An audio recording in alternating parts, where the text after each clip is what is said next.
달콤한 말씀, 행복한 하루, 말씀 묵상 시작하도록 하겠습니다. 오늘 우리가 함께 묵상할 말씀은 구약성경 전도서 1장 12절에서 18절 말씀입니다. 나 전도자는 예루살렘에서 이스라엘 왕이 되어 마음을 다하며 지혜를 써서 하늘 아래에서 행하는 모든 일을 연구하며 살핀즉 이는 괴로운 것이니 하나님이 인생들에게 주사 수고하게 하신 것이라. 내가 해 아래에서 행하는 모든 일을 보았노라. 보라, 모두 다 헛되어 바람을 잡으려는 것이로다. 구부러진 것도 곧게 할 수 없고 모자란 것도 셀 수 없도다.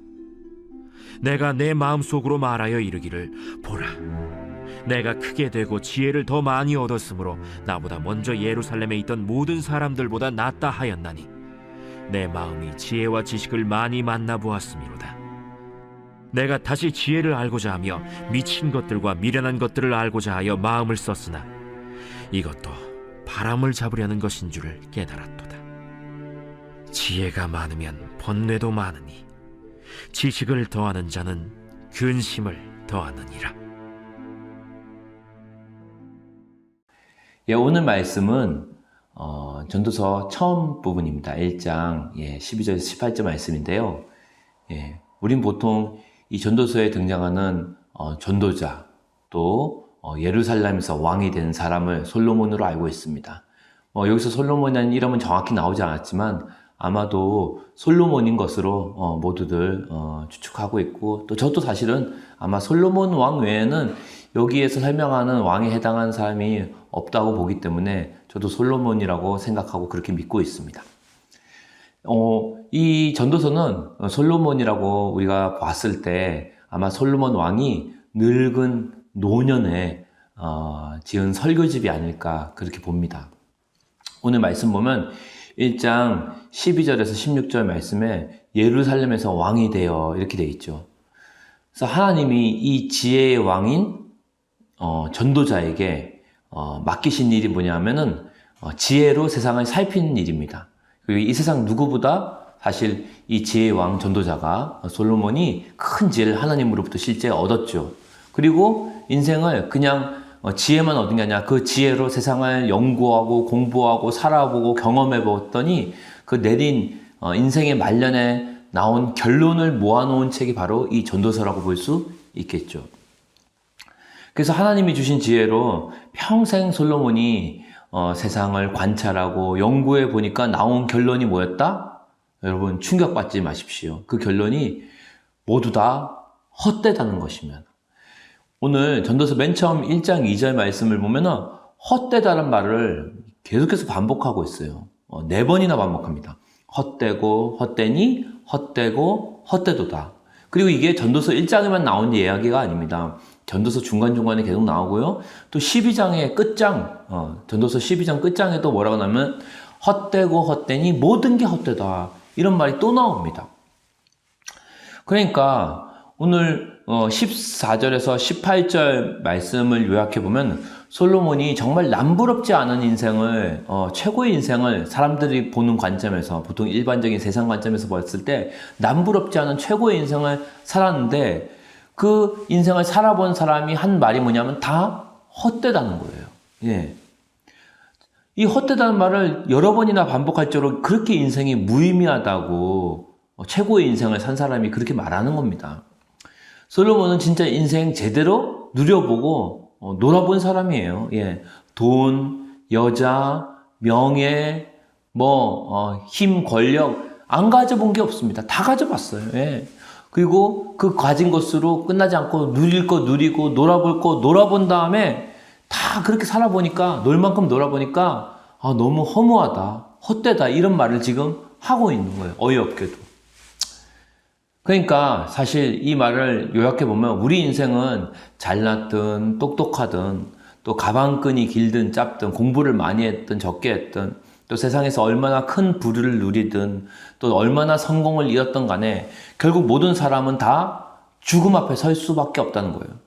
솔로몬도 결국 예외가 없는 거죠. 죽음 앞에 섰을 때 결국 우리가 인생을 헤아려서 우리가 수고한 모든 것들은 헛될 수밖에 없다는 거예요. 왜? 죽음 앞에는 그 모든 것들이 의미가 없기 때문에. 그래서 18절 말씀 보면은 지혜가 많으면 번뇌도 많다. 지식이 많으면 근심도 많다. 이런 강조적으로 반복 표현을 하고 있습니다. 즉 차라리 모르면 단순하게 살기라도 할 텐데 인생이 헛된 것을 알고 나니 오히려 생각이 복잡해졌다는 거예요. 왜 인생의 정점에 올랐던 사람들이 마약에 빠지고 자살에 빠질까요? 극단의 즐거움, 극단의 쾌락, 극단의 행복을 쫓아 살던 사람들이 원했던 그것을, 간절히 추구했던 그것을 얻고 나면 더 이상 인생에 낙이 없다는 거예요. 그러니까 자기가 원했던 그 쾌락, 정점, 즐거움을 다 얻고 나면은 그 이상의 즐거움을 이제 더 이상 세상에서 찾지 못하니까 마약이나 약물 중독 아니면 어떤 변태적인 취미 그런 것들로 이제 빠지게 된다는 거예요. 사람이요, 인생을 어느 정도 살게 되면요, 정말로 진짜 허무주의로 빠질 수밖에 없는 그런 일들이 생기게 됩니다. 왜냐하면 나이가 들고 좀 어느 정도 살게 되면 아무리 맛있는 걸 먹어도 더 이상 맛있지가 않습니다. 그리고 아무리 즐거운 데를 가봐도요, 더 이상 즐겁지가 않습니다. 다 거기서 거기에요. 왜냐하면 어차피 죽으면 흙으로 돌아가는데 이렇게 생각이 되기 때문입니다. 그러면서 인생에 대해서 점점 회의적이 되고 또 회의적이 되다 보면 점점 허무주의로 세상을 바라보게 되고 나중에는 심각해지면 이제 냉소적이 되겠죠. 아마 예수님을 만나기 전에 많은 사람들이 이런 과정을 통과하게 된다는 거죠. 저 역시도 예수님을 만나기 전에 젊을 때 어떤 인상에 대해서 고민을 하다가 솔로몬과 같은 이런 고민을 하게 됐어요. 죽음 앞에 섰을 때 결국 내가 원하는 어떤 변호사가 됐을 때, 판사가 됐을 때 정말 그런다고 해서 사람이 하루에 3끼 먹던 사람이 10끼를 먹는 게 아니죠. 또 엄청나게 대단한 행복이 있는 것도 아닙니다. 결국 조금 더 많이 누리고 조금 더 많이 가지게 되는데 그 다음에 결국 무슨 낙이 있고 무슨 삶의 의미가 있을까 생각해 봤을 때 더 이상 내 삶을 지탱해 갈 만한, 끌어갈 만한 어떤 힘이나 비전이 없는 거예요. 삶의 목표가 없는 거예요. 개, 돼지가 아닌 이상 사람에게는 내가 어디로부터 왔고 어디로 가면 내가 누구인지에 대한 아주 근본적인 해답을 찾아야 되는데 이런 해답을 찾지 못하니까 인생의 동기부여, 즉 삶의 모티베이션이 안 나온다는 거죠. 그 고민을 솔로몬이 평생을 고민을 한 겁니다. 그리고 솔로몬이 거기까지 갔다는 거예요. 그리고 거기서 그런 인생의 고민과 방황 끝에 결국 감사하게도 창조주 하나님을 다시 제대로 만나게 됩니다. 바라기는 우리 강서 공동체 식구들과 또 이 영상을 보시는 모든 분들이 올해 이 전도서를 보면서 우리의 창조주 하나님을 만나기를 축원합니다. 그리고 솔로몬이 가졌던 인생의 진짜 중요한 질문들, 나는 누구이며 나는 어디로부터 왔고 나는 결국 어디로 가게 될 것인가에 대한 진정한 해답을 찾게 되기를 바랍니다. 그래서 하나님을 만남으로 남은 인생, 진짜 허무하고 헛된 인생이 아니라 진짜 참되고 복된 인생 되기를 주님의 이름으로 축원합니다.